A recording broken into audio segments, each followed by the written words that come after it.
momento relacionada con alguna de las explicaciones que vayamos a dar, podéis operar el micro y comentárnosla e intentamos solucionarla. Cualquiera de las otras preguntas que creáis que son personales o que necesiten pues, una explicación más detallada para un caso en concreto, podéis mandarnos un mail tanto a alba.rodriguez@circulolegal como a circulolegal@circulolegal.es y os ayudaremos en la medida de lo posible.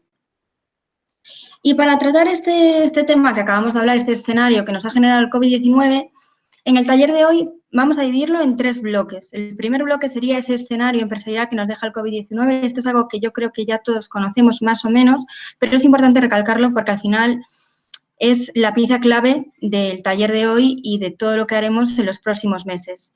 En el segundo bloque vamos a tratar esos medios para afrontar la crisis, es decir, qué ayudas se están acordando tanto por parte del Gobierno como por parte de las comunidades autónomas, cómo nos podemos acoger a ellas, qué requisitos tenemos que tener. Y en el último bloque lo que vamos a hablar es del cierre de actividad, es decir, si las medidas que se han ido adoptando o bien no me sirven o bien no me puedo acoger a ellas porque no cumplo los requisitos, lamentablemente hay muchas empresas que se van a ver obligadas a cerrar o al menos a pues, cerrar cierta actividad para poder intentar ejercer otra actividad. Por ese motivo, en el tercer bloque vamos a hablar del cierre de actividad, del tratamiento de las deudas que se generen dentro del estado de alarma, algo que es muy importante y apenas se habla de ello, de la protección del patrimonio de todos los administradores de pymes, de las modificaciones concursales y especialmente también en el tercer bloque de la segunda oportunidad. Aunque vamos a hablar más adelante de la segunda oportunidad, lo que tenéis que saber por ahora es que la segunda oportunidad es un mecanismo que sirve sobre todo a autónomos que, por decirlo coloquialmente, quieren hacer borrón y cuenta nueva. Es decir, nos vemos que nuestras obligaciones nos han superado, estamos en una situación de insolvencia, pero no podemos afrontar todas las obligaciones que hemos generado. Pues para eso sirve la segunda oportunidad. Y bien, empezando para crearnos un escenario, como os he dicho, yo creo que esto es algo que diariamente nos cuentan en la televisión, que sabemos que las previsiones, al menos a corto plazo, son bastante desgarradoras. Y aquí, en esta diapositiva, lo que tenemos son 2 gráficos. El primero, ambos están hechos con las previsiones realizadas por el Fondo Monetario Internacional. Y en el primero lo que nos muestra es que España es uno de los países que va a estar más afectados. De hecho, vemos que la incidencia negativa en nuestro Producto Interior Bruto es una de las más altas, a excepción de Italia. En la segunda diapositiva lo que vemos es la incidencia negativa en nuestra gráfica de nuestra economía, de nuestro Producto Interior Bruto. De hecho, vemos que la incidencia negativa que tenemos en 2020 es mucho mayor de lo que tuvimos en la crisis. Y el único dato esperanzador, por decirlo de alguna manera, que nos da el Fondo Monetario Internacional es que la recuperación será rápida. Es decir, que en 2021 podremos, por así decirlo, coloquialmente, ver la luz. Realmente estamos hablando siempre sobre incertidumbre. Tenemos que tener en cuenta que cuando hablamos de COVID-19 estamos hablando con una pandemia cuyos efectos, cuya propagación apenas conocemos y cuando tengamos que afrontar una recesión lo vamos a hacer con una premisa que nunca antes habíamos vivido y es el hecho de partir de una recesión que deriva de una paralización de la economía. En España se han tomado muchas medidas, siempre con la intención de no saturar el sistema sanitario, pero lo que han llevado es que muchas empresas se hayan visto obligadas a cerrar desde el primer minuto, es decir, desde el día 17 de marzo en el que se decretó el cierre de todos aquellos locales que diesen asistencia o prestasen asistencia directa al público. Posteriormente se produjo el cierre temporal de todas aquellas empresas que no diesen una asistencia o que no prestasen servicios considerados esenciales.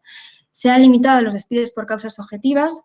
Se ha acordado ese famoso permiso retribuido recuperable y todo ello deja un escenario bastante complicado que incluso merma la capacidad económica de nuestros potenciales clientes. Esta imposibilidad de facturar, es decir, las perturbaciones temporales de consumos y producciones, lo que generan generan tensiones de tesorería en todas las empresas, especialmente en aquellas que ya tenían dificultades de liquidez.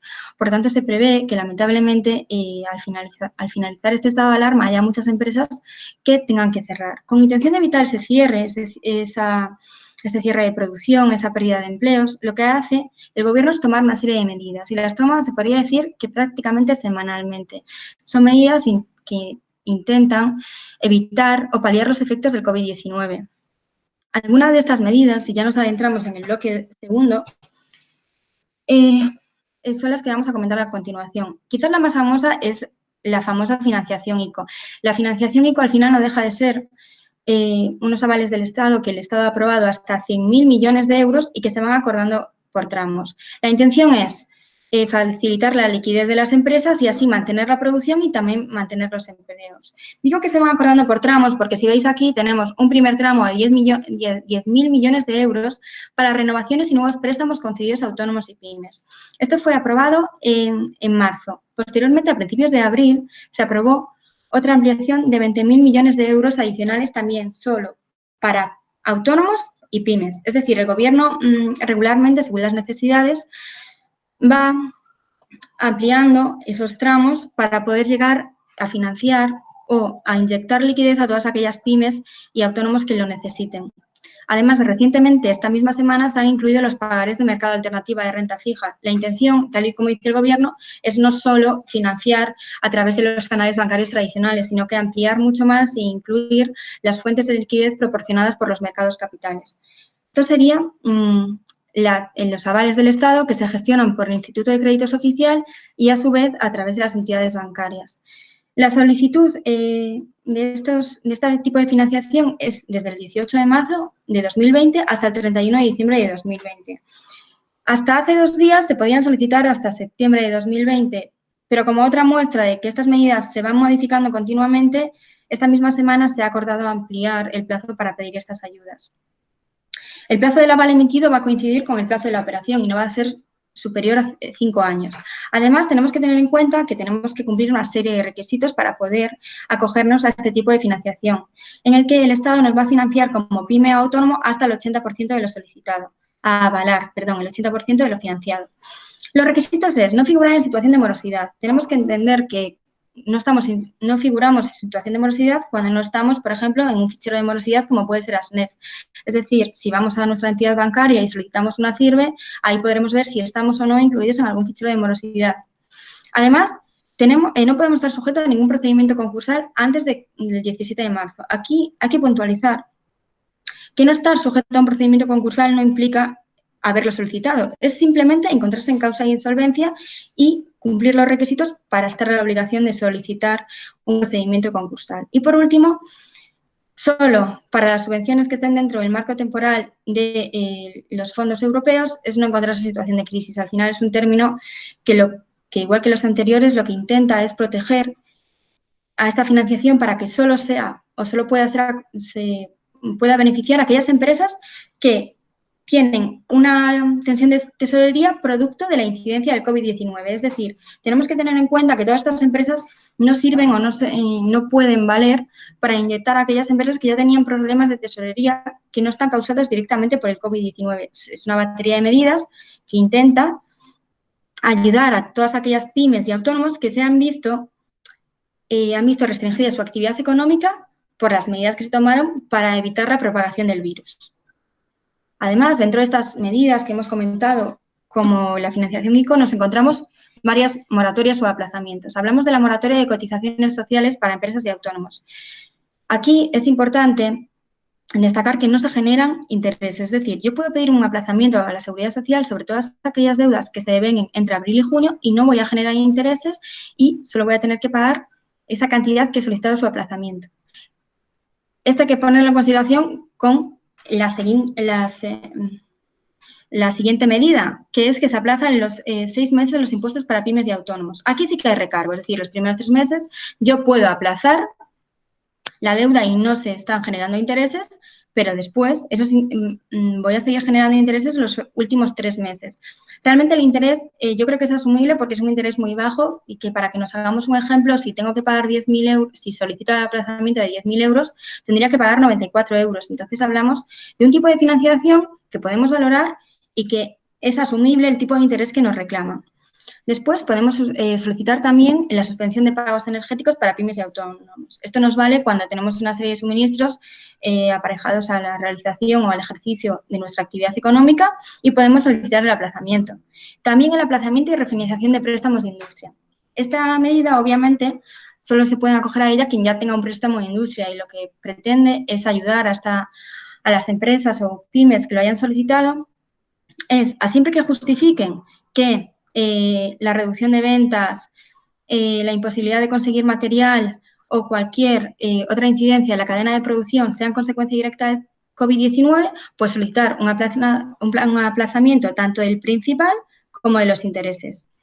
Además, también se establecen facilidades para los autónomos en su cese de actividad. Esto básicamente lo que quiere decir es que si yo como autónomo me he visto impedido por las nuevas medidas adoptadas por el Gobierno a ejercer mi actividad, puedo solicitar una prestación por cese de actividad. También podré solicitarla en el caso de que por incidencia directa del COVID-19 mi producción se haya visto reducida hasta un 75%.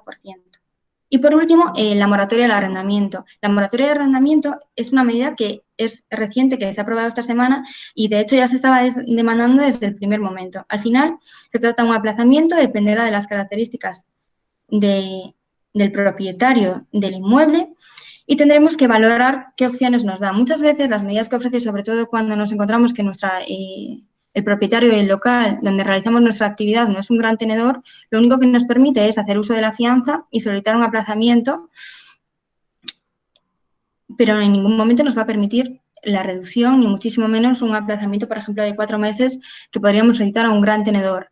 Entonces, muchas veces aconsejamos negociar las rentas durante el año que dure la situación generada por COVID-19, porque puede ser mucho más aconsejable y mucho más beneficioso que solicitar una moratoria que al final lo único que nos hace es que, si nos damos cuenta, estamos hablando de que todas las medidas hablan de aplazamientos y no tenemos claro que al final de estos 6 meses, al final de estos 3 meses, nuestra actividad económica se haya vuelto a la normalidad y, por lo tanto, podamos hacer frente a todas las obligaciones que estamos pues adquiriendo o que estamos aplazando, por así decirlo. Y además de estas medidas, estas son las medidas que ha aprobado el Estado, en la Comunidad de Madrid se han aprobado una serie de medidas. En primer lugar, se ha aprobado el Plan Continua, Plan Impulsa y luego vamos a hablar de la financiación a través de Aval Madrid. Lo que tenemos que tener claro es que el Plan Impulsa y el Plan Continua, al final, lo que intentan es pagar al autónomo, ya tenga empleados o no, ya pertenezca a una cooperativa o no, las cotizaciones prestadas a la Seguridad Social. Es decir, el Plan Impulsa establece unos 3.200 euros a cada autónomo, que suponen un año de todas las cotizaciones a la Seguridad Social, y el Plan Continua solo establece el abono de 2 meses, que serían marzo y abril. Tanto el Plan Continua como el Plan Impulsa son incompatibles y también son incompatibles, obviamente, con las facilidades para autónomos que cesen en su actividad. Los planes Continua e Impulsa lo que nos exigen es que sigamos dados de alta, es decir, yo te abono las cotizaciones sociales porque te desahogo un poco, desahogo tu tesorería, pero con la condición de que tú sigas ejerciendo tu actividad. Entonces, tenemos que tener claro, cuando pedimos una medida, cuáles son los requisitos que establecen y a qué nos obligan a posteriori. Además, recientemente, tal y como anunció Aval Madrid, la Comunidad de Madrid, junto con Aval Madrid, lo que ha acordado es una serie de medidas. Esta serie de medidas realmente se dividen en 3 y son 3 líneas de financiación. La línea de financiación a tu lado, línea de liquidez express y línea de vitamina. La línea a tu lado solo sirve para aquellas personas que ya sean socios de Aval Madrid, le permite refinanciar la deuda e incluso conseguir alguna otra línea de financiación. La liquidez express sirve para aquellos autónomos y pymes que no sean socios de Aval Madrid y les financia hasta 50.000 euros cuando hayan visto mermada su actividad económica a consecuencia directa del COVID-19. Y luego la línea vitamina es otra línea de financiación para la reestructuración financiera. Realmente, pues ahora mismo la Comunidad de Madrid ofrece medidas que también son interesantes y, por lo tanto, no solo tenemos que centrarnos en conseguir una financiación ICO que ahora mismo pues está sobresaturada. Y estas serían las medidas que tenemos. El problema es que muchas veces no cumplimos los requisitos porque ya nos encontramos en situación de morosidad antes de que incurriera esta situación y el COVID-19 no ha hecho nada más que agravarla, entonces nos planteamos cesar en nuestra actividad económica. Cuando nos planteamos cesar en nuestra actividad económica, tenemos que analizar nuestra economía, tenemos que analizar nuestras cuentas y saber qué deudas tenemos. Digo esto porque el tratamiento de las deudas que se generan dentro del estado de emergencia es totalmente diferente a las deudas que se han generado antes o que se han generado después. Yo no sé si muchos de los que estáis aquí conocéis que como administradores de una sociedad podéis ser responsables de las deudas de esta sociedad. Es decir, muchas veces consideramos, pues voy a abrir una SL, voy a montar una SL y el patrimonio de la sociedad es el único que tiene que responder por las deudas de la sociedad. Eso sería en principio y es si actuamos y cumplimos todas nuestras obligaciones como administrador, esto sería lo que pasaría. Pero muchas veces ocurre que quizás por desconocimiento, quizás por no ser precavidos, descuidamos nuestras obligaciones y, por lo tanto, no analizamos nuestra contabilidad. Y antes de explicaros qué reformas y qué protecciones ofrece el Real Decreto aprobado el 17 de marzo de 2020 para todos los administradores de las sociedades, me gustaría explicaros un poco más qué es la responsabilidad solidaria de administradores.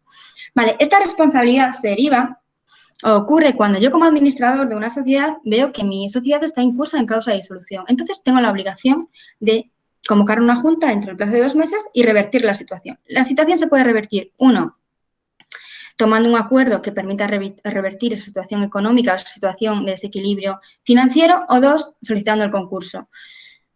Si no se toma ninguna de estas medidas, sigo incurso en causa de disolución. Y el artículo 367 de la Ley de Sociedad de Capitales lo que me dice es que por no tomar medidas en el asunto, por no reparar esta situación de desequilibrio, entonces tengo que responder de las deudas que se originen tras que la empresa se encuentre incursa en causa de disolución.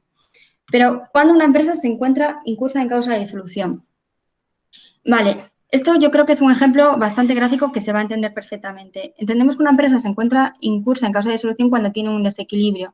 Este desequilibrio se produce cuando el capital, que vemos aquí que tenemos un capital de 5.000 euros, resulta que el patrimonio neto es inferior a la mitad del capital social. En este caso estamos incursos en causa de disolución. Y o bien convocamos una junta en la que acordamos la ampliación del capital social para revertir esta situación, o bien solicitamos concurso. Si no lo hacemos, que muchas veces no se hace porque pensamos, bueno, ya que esto deriva de haber tenido pérdidas este año, esperemos que en el ejercicio siguiente recuperar la situación y revertirla, que se revierta sola y así no tengo que ampliar capital y no tengo ningún problema. Pero siempre que esté en esta situación, es decir, siempre que esté en una situación de desequilibrio, que yo no haga nada para revertir esta situación, lo que tengo es que yo, con mi patrimonio personal, tengo que responder por las deudas de la sociedad. Eso es lo normal. Yo sé que es algo muy técnico y si tenéis alguna duda, podéis plantearla por el chat o podéis luego preguntarnos, porque realmente son unos conceptos que no se conocen siempre, pero que como administrador o si en algún momento pretendo tener una sociedad, tendría que conocerlos para poder evitar pues sustos y luego reclamaciones o tener que responder con mi propio patrimonio. Vale, esta es la situación normal. Durante el estado de emergencia, durante el estado de alarma, todas las deudas que se contraigan, pese a que yo me encuentre en esta situación, que es muy probable que si no puedo ejercer mi actividad económica durante 2 meses, o aunque la haya ejercido se está viendo radicalmente mermada, no pasa nada. Lo que hace el Estado es me protege como administrador. Me está diciendo, durante todo el tiempo que dure el estado de alarma, tú no vas a responder por las deudas que se hayan generado. Es decir, estas deudas, cuando pase el estado de alarma, solo pueden ser asumidas por la sociedad. Y además me dice, y aunque estés en esta situación, antes del estado de alarma, y aunque estés en esta situación durante el estado de alarma, no te preocupes, no tienes que cumplir tus exigencias legales, es decir, no tienes que convocar junta. Este plazo se suspende. Tras el estado de alarma, ya tenemos otra vez, obviamente, que cumplir con nuestras obligaciones, tenemos que convocar junta y tenemos que revertir esta situación. Pero todas esas deudas que seguramente podamos generar, porque obviamente la situación generada por el COVID-19 incide muy negativamente en la actividad económica, no están o no deben estar respaldadas por el patrimonio propio del administrador. Esta es una medida que ha adoptado el Gobierno, pues sabiendo que al final la liquidez o las tensiones de tesorería de las empresas, sobre todo pymes y autónomos, van a ser complicadas y efectivamente pues van a atravesar transiciones muy duras en las que en otras circunstancias normales pues los acreedores, o sea, nuestros proveedores podrían intentar pues solicitar que se les paguen, que se les abonen las facturas usando esa acción de responsabilidad frente a los administradores. Y dentro de estas medidas de proteccionismo para empresas, que quizás no sean suficientes, pero por ahora son las que tenemos, se establecen unas modificaciones concursales. En las modificaciones concursales, el procedimiento concursal es un procedimiento relativamente sencillo cuando se tienen unos conocimientos básicos, pero quizás para explicarlo en este taller no sea suficiente el tiempo. Entonces, os voy a explicar más o menos qué es el concurso voluntario, qué es el concurso necesario, en 2 o 3 palabras, y luego os explico qué ha acordado el Estado para intentar, pues, dar un poco de oxígeno tanto a pymes como a autónomos. Lo que ha hecho, básicamente, es, Cuando yo me encuentro pyme en un estado de insolvencia, es decir, cuando no tengo la capacidad de cumplir regularmente mis obligaciones exigibles, por ejemplo, suministros, salarios o el pago de facturas a proveedores, tengo un plazo de 2 meses para solicitar concurso voluntario. Si no lo hago, ese concurso voluntario que yo no solicito permite a mis proveedores, a que son acreedores míos, que solicitar el concurso necesario. Tienen que esperar 2 meses desde que yo me encuentre en esta situación y luego ellos podrían solicitarlo. Y el preconcurso al final no deja de ser algo que yo pyme, me encuentro en una situación de insolvencia, pero quiero intentar llegar a un acuerdo. Pues, ¿qué hago? Pues me acojo el artículo 5 bis de la ley concursal y digo, quiero solicitar un preconcurso que me permita refinanciar mi deuda. Eso sería básicamente los 3 conceptos así explicados un poco en términos generales. Pues, ¿qué reforma hay? ¿Qué nos interesa saber de esto? Que aunque yo me encuentre en una situación de insolvencia durante el estado de alarma y el estado de alarma se prorrogue durante más de 2 meses y, por lo tanto, ya tendría la obligación de solicitar el concurso, no tengo ninguna obligación de solicitar el concurso voluntario. Durante la duración del estado de alarma se suspenden todos los plazos y empiezan a comenzar cuando finalice el estado de alarma.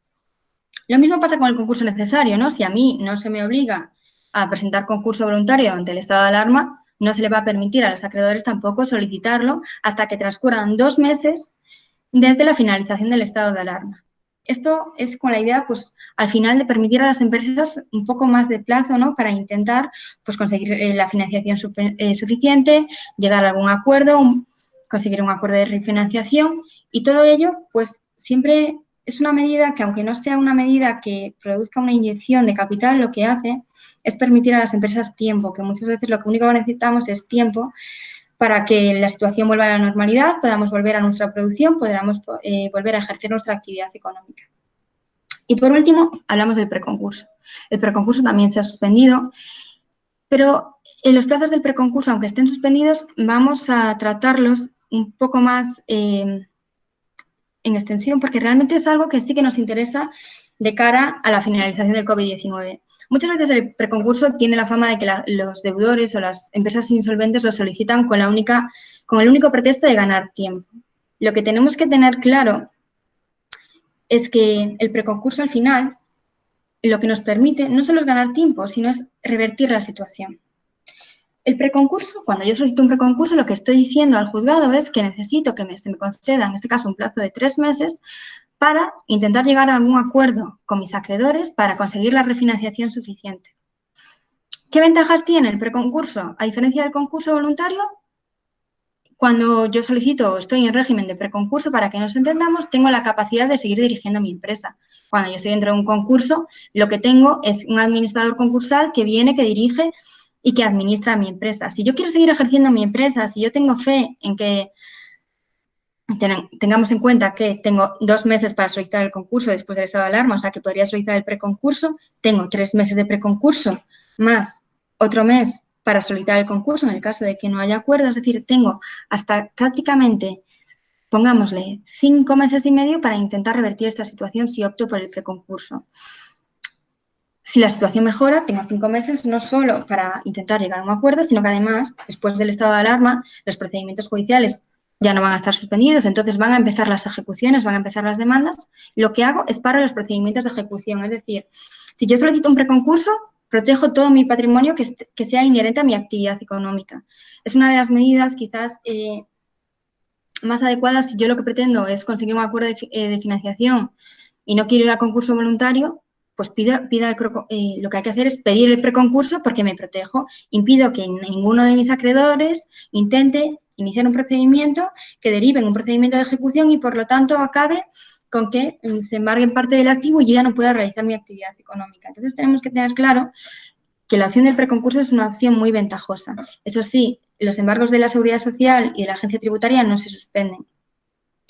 Además, lo bueno de solicitar el preconcurso es que no tiene quizás un matiz tan negativo. Cuando nosotros pedimos un procedimiento concursal y lo que hace es que se publica en el BOE, se le comunica a todos los acreedores que estamos en un procedimiento concursal. Cuando estamos en un procedimiento de preconcurso no es tan negativo, ninguna de las dos opciones son negativas, eso obviamente, pero nos da mucha más maniobra, lo podemos hacer según nosotros consideremos oportunos y no según el administrador concursal, que al final lo que pretende siempre es obtener la mayor liquidez posible para satisfacer los créditos de los acreedores. Y esto sería básicamente las ideas generales que tenemos que tener claras cuando nos encontremos en la situación en la que, analizando nuestra situación financiera, entendamos que la única medida es el cierre de actividad y que, por lo tanto, debamos solicitar pues, un procedimiento concursal o un preconcurso. Pero, ¿qué pasa cuando soy autónomo? Es decir, ¿qué pasa cuando soy una persona física que vengo desarrollando una actividad?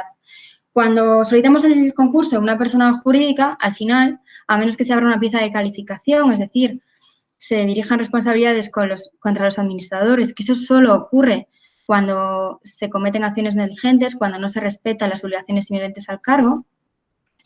Pero, en principio, cuando solicito un concurso de una persona jurídica, se finaliza el concurso cuando no existe más activos en esa sociedad y, por lo tanto, no existe, no hay ninguna posibilidad para satisfacer la totalidad de los créditos. Es decir, se finaliza el concurso, se pone fin y los socios que eran titulares de esas participaciones sociales o acciones, en principio no tienen ninguna consecuencia y no deben de responder con su patrimonio.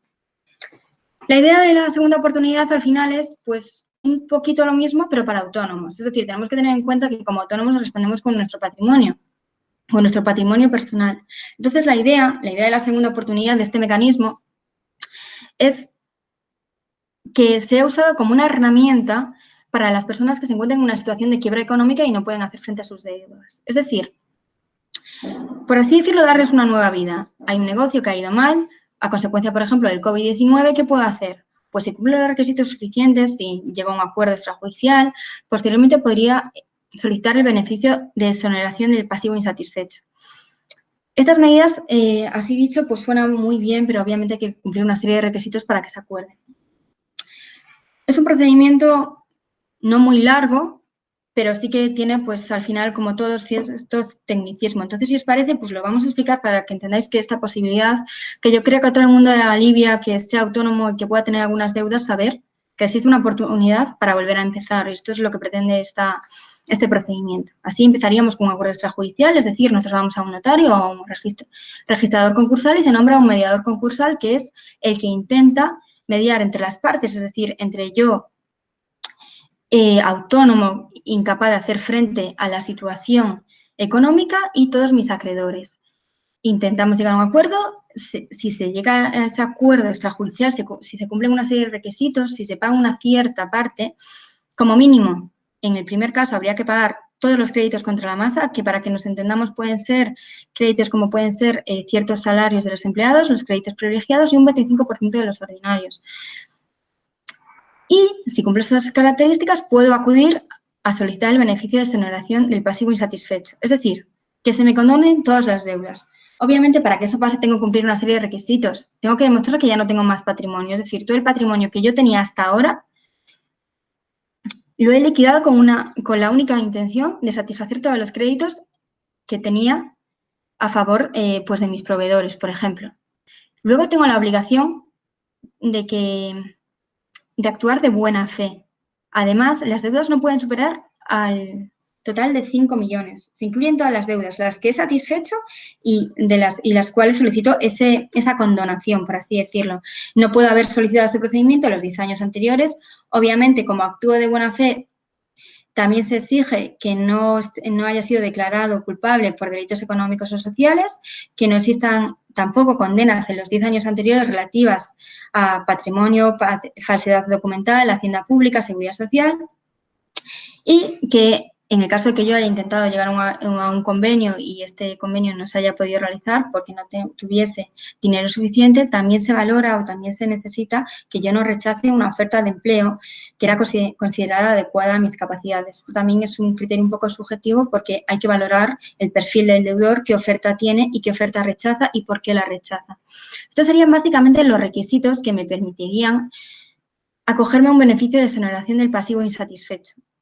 Cuando a mí se me concede este beneficio, lo que tenemos que tener claro es que no es que la segunda oportunidad comience ahora, por así decirlo, sino es que estoy como en un control de 5 años. hay que tenerlo muy en cuenta porque si a mí se me concede el beneficio de exoneración del pasivo insatisfecho, luego voy a estar 5 años y los acreedores van a poder solicitar otra vez la apertura del procedimiento. ¿Cuándo van a poder hacerlo?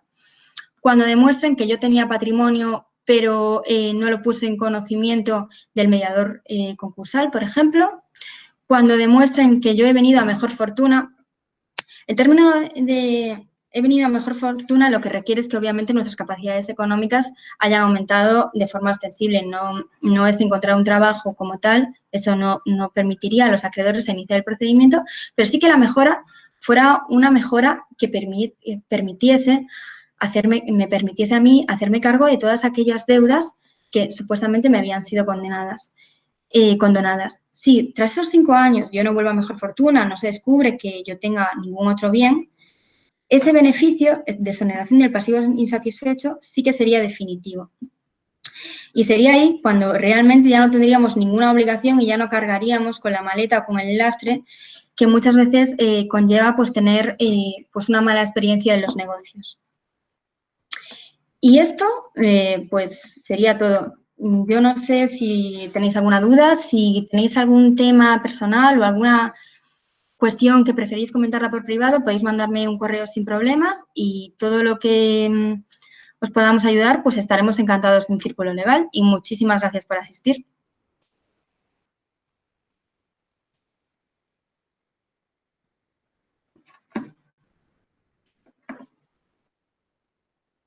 Pues bueno, muchísimas gracias. No sé si alguno está interesado en hacerle alguna pregunta a Alba. Aquí en el chat tenemos 2 preguntas. Dice Bebe, ¿qué es el RNEA? No entendí muy bien. RNEA. Vale, nos referimos al ejercicio. Cuando hablamos de la responsabilidad de administradores, lo voy a poner así si os parece. Vale, es el resultado del ejercicio negativo el resultado negativo del ejercicio anterior. No. Es decir, yo creo que si yo hago la contabilidad y el año pasado, en 2018, imaginémonos, arrastro unas deudas de 5.000, como es el caso, yo cuando hago mi balance, esto estaría en la tabla en el lado del pasivo, me encuentro con que ese ejercicio negativo, ese saldo negativo que arrastro de años anteriores, pues incide negativamente en mi situación financiera. Creo que eso sería la cuestión, ¿no? Si tienes alguna duda más o quieres que expliquemos qué es alguna otra pues, nomenclatura.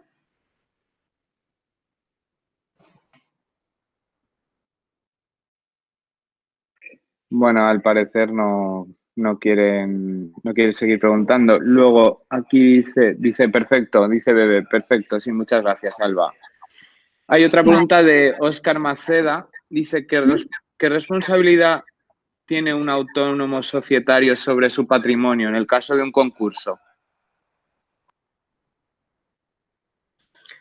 Vale, en el caso de quién insta el concurso. Si puedes contestar, es decir, ¿insta el concurso la sociedad? Porque entiendo si es un autónomo societario, está hablando de que la sociedad es la que va a instar el concurso. O finalmente, tras la derivación de responsabilidades, en el caso de que... Preconcurso, dice Óscar, preconcurso.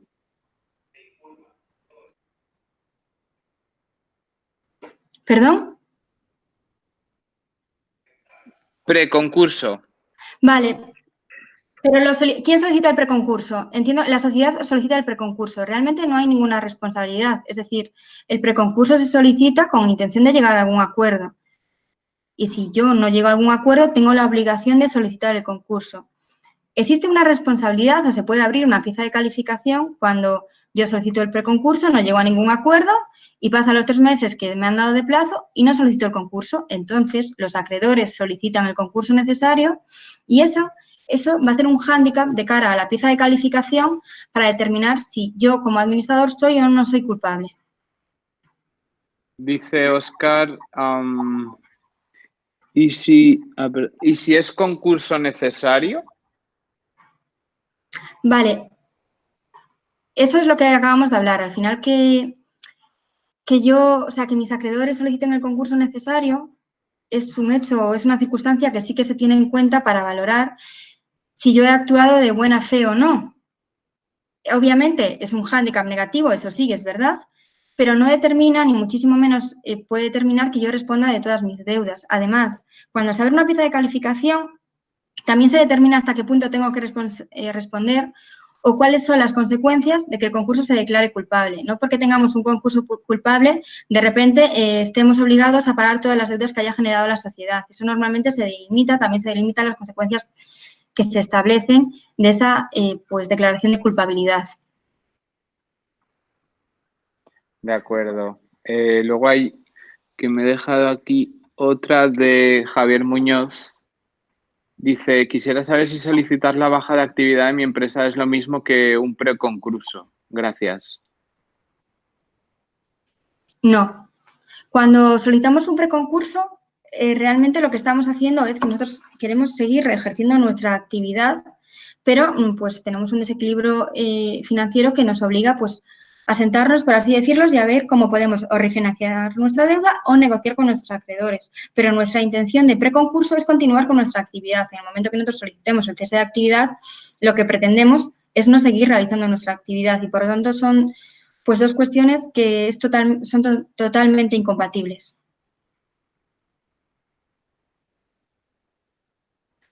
De acuerdo, Alba. Seguimos. Dice Cristina, dice, no me ha quedado claro si tengo un cliente que es insolvente y debe dinero a un montón de proveedores, tiene deudas con Hacienda, etcétera. Entonces se puede acoger a la segunda oportunidad y si le tienen que perdonar todas las deudas, No, que a lo ver. vuelva. Vale. Sí, creo que lo he entendido y voy Vale. a... cuando hablamos de la segunda oportunidad, muchas veces pensamos que es directamente pues que se me exoneren todas las deudas. No, es un procedimiento largo, es decir, al final yo tengo que cumplir una serie de requisitos. Lo que acabamos de hablar de créditos contra la masa, el 25% de los créditos ordinarios y los créditos privilegiados. Si tu cliente en este caso pues ha abonado todas esas deudas, es decir, ya se encuentra en un procedimiento, en un acuerdo extrajudicial, puede solicitar el beneficio de exoneración del activo insatisfecho, del pasivo insatisfecho, perdón. Lo que no puede es directamente irse a la condonación de las deudas, para que nos entendamos. Requiere que el deudor, o sea, que tu cliente en este caso, pues intente resarcir a los acreedores. Estaría así la duda, no sé si me he explicado bien o si la he entendido bien. Veremos a ver si contesta Cristina, si le has aclarado la duda.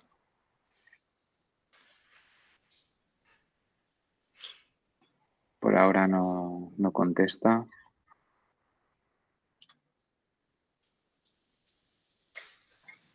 Si quieren pueden participar a través del micro, en orden, claro, pero pueden preguntar directamente.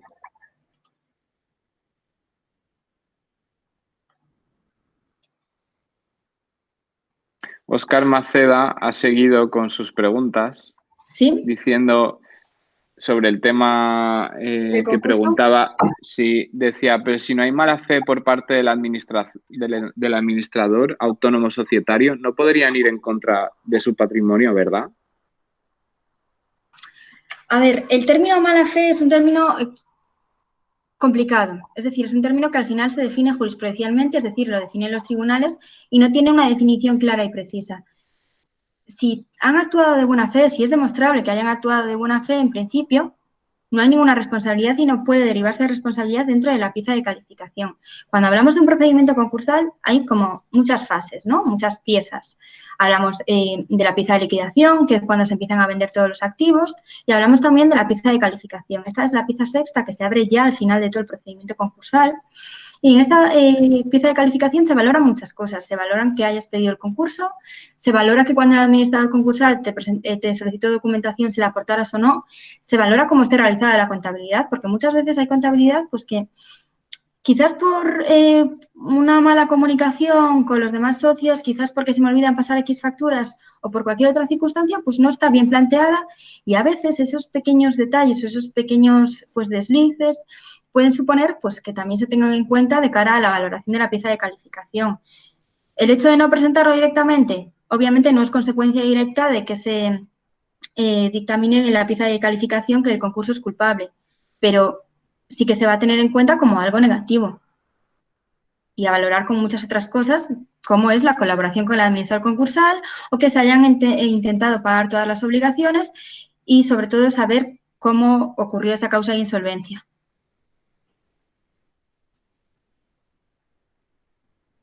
Óscar dice que muchas gracias, que muy buena presentación. Muchas gracias.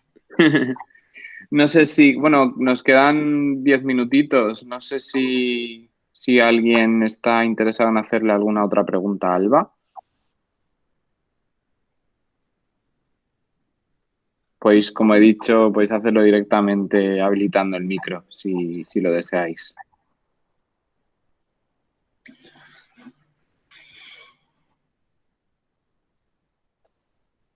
O si queréis incluso que luego os pasemos la presentación, basta con que pongáis Sí. vuestro correo y os la pasamos sin ningún problema y luego ya cualquier duda o cualquier, pues, que no entiendo una cosa o que tengo algún problema y no sé si, por ejemplo, voy a ser culpable en un concurso, pues podéis preguntárnoslo sin problema ninguno, que eso pues tiene una respuesta rápida, por así decirlo. Sí, Óscar ha dejado su mail incluso para que le enviemos la presentación. Vale, perfecto. Sí, todo aquel que quiera dejar su mail para que le envíen la presentación, bienvenidos.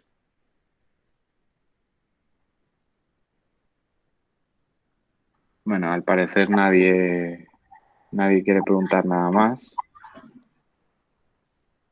Bueno, entonces significa que al menos lo hemos explicado un poco claro y que Sí, la gente... sí, lo has hecho muy bien, Alba.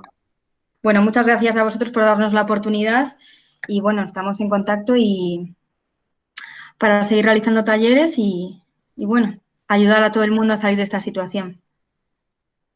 Sí, dice Cristina que muchas gracias, que muy interesante. Ángel también ha dejado su mail, Javier también. Así que bueno, os podéis poner en contacto con ellos cuando Vale, queráis. perfecto. Vale, pues a lo largo del día ya le mandamos la presentación para que también tengan nuestros datos de contacto si tienen cualquier Claro. otra. Pues estupendo. Pues nada, yo creo que damos por finalizada la sesión. Vale, Muchísimas gracias, Alba. Ha sido un placer. Lo has hecho gracias a fenomenal. vosotros. Creo que has ayudado a mucha gente. Y bueno, no sé si Carmen está por ahí.